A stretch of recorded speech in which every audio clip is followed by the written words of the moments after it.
This guy single-handedly took down a mafia family in broad daylight.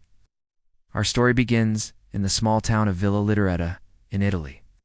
This place is about 20 minutes from Naples International Airport and an hour's drive from the city of Naples. The town itself was quiet, almost too quiet, because it had become a ghost town of sorts. Many of its residents were afraid to be seen outside by strangers. They certainly didn't want to talk to reporters or the police, which made investigating crimes nearly impossible. This wasn't like any other town. It was actually ruled by the local Mafia clan, and if you defied them or went against them in any way, they would make your life hell. But one man wasn't afraid of them, and that was Matteo, a 48-year-old who ran a popular pizzeria in town. For years, he endured the harassment of the local Mafia clan. They had threatened his business and even his family just so he would back off and stop competing with their illegal businesses. But he never gave in, and now the Mafia was furious. They finally decided that enough was enough. They sent in their best hitman to deal with Matteo once and for all. The killer's name was Michele Greco, and he was known for being ruthless. He would do whatever it took to complete his mission. And while he might have been scared of going up against Matteo alone, he had backup. There was an entire gang waiting around the corner, ready to attack the moment he gave the signal. As soon as Matteo left his pizzeria, he noticed two men following him. He didn't think much of it at first. Maybe they were lost or looking for a place to eat. But then they turned into his street and followed him all the way to his house. That's when he started to get suspicious. Matteo was a big guy with a shaved head and a goatee. He knew how to fight, but he also knew when to run away. This time, though, he decided to stand his ground. He told the guys to leave or he'd call the cops, but they didn't listen. They broke into his house and attacked him. It was 4:30 in the afternoon when the attack happened, and Matteo's wife and kids were inside the house. Luckily, they were upstairs and didn't see what happened next. When Matteo opened the front door, the attackers rushed in and punched him in the face. He fell to the ground, and one of the attackers pointed a gun at him. Then everything went black. His wife and kids heard the commotion and came downstairs just in time to see their father lying in a pool of blood. The attackers had fled, leaving Matteo barely alive. He was taken to the hospital where doctors tried to save his life, but it was too late. He died a few hours later from his injuries. Police arrived at the scene and found out that one of the attackers had dropped his cell phone. It was full of messages from the local Mafia boss. Now police knew exactly who was behind this. In fact, they already had a pretty good idea of who did the killing too. The killer was a local mobster named Michele Greco, who had been involved in several killings before. But the problem was, he had disappeared after the attack, and without any solid evidence, police couldn't find him. Meanwhile, Matteo's family was devastated. They wanted justice for their loved one, but what could they do? They weren't in the Mafia, so they didn't know how to handle something like this. That's when an unexpected hero came along. His name was Carmine, and he was the owner of a rival pizza shop. He couldn't believe what had happened to Matteo. He'd always respected the man for standing up to the Mafia, even when everyone else had given up. Carmine knew he had to do something, not just for himself, but for everyone else in the town who was tired of living in fear. He posted on Facebook calling for a boycott of the Mafia's businesses until justice was done. At first, no one said anything. Everyone was too afraid to speak out against the Mafia. But Carmine didn't give up.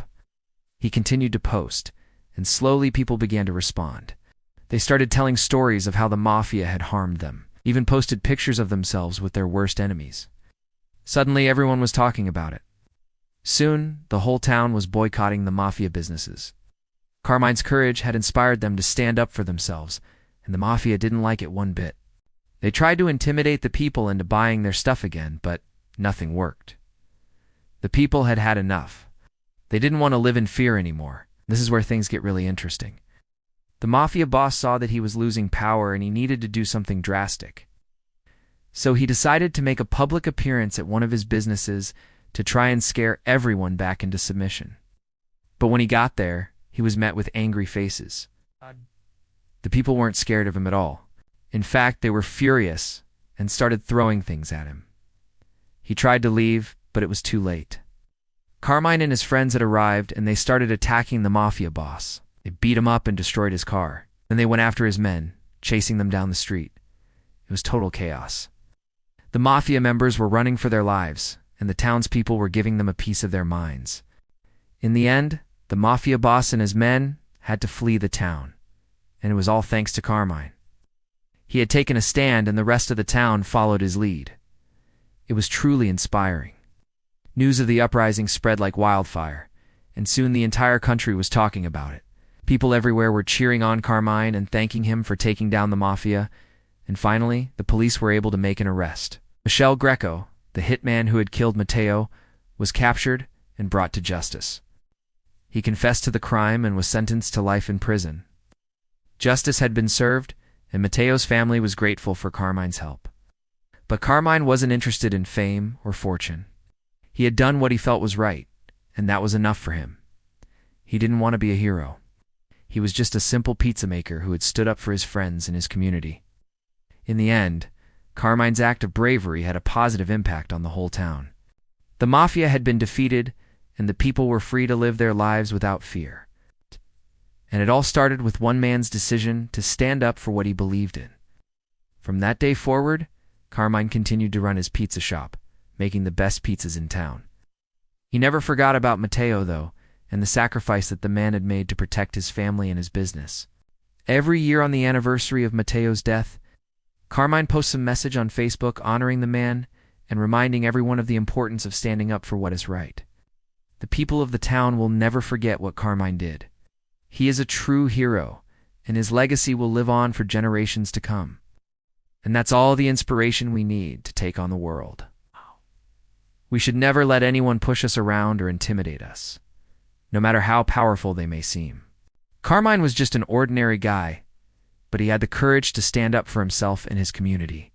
We can all learn from his example. If you're ever in the Naples area, be sure to visit Carmine's pizza shop and try one of his famous pizzas. You'll be supporting a local hero and enjoying some of the best food in town. Thank you, Carmine, for showing us that one man can make a difference. And that's all for today. Do you know someone who has shown you kindness? Share your story in the comments. And don't forget to like and subscribe.